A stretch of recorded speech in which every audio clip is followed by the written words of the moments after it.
Scatteranno ad agosto i dazi del 15% imposti dagli Stati Uniti all'Europa, anche se non è ben chiaro quali settori dovranno far fronte al balzello americano e quali invece riusciranno ad evitarlo. Il Friuli Venezia Giulia è tra le regioni italiane con il nervo più scoperto. Le esportazioni di prodotti del manifatturiero e dell'agroalimentare con gli States potrebbero subire delle conseguenze.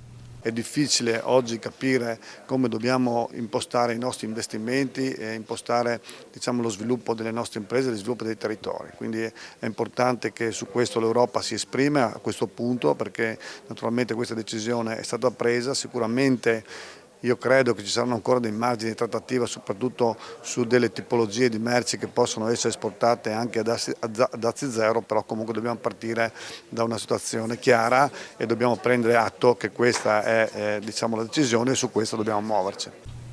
La certezza per ora dunque è solo sulla percentuale, restano ancora da definire i contorni precisi, c'è un po' di confusione, in attesa che tutti sappiano di che morte morire è forse il caso di affrontare il tema anche come un'opportunità di individuare altri mercati. Il mercato degli Stati Uniti è importantissimo, però il mondo è ampio e ci sono mercati che sono sempre più interessati ai nostri prodotti.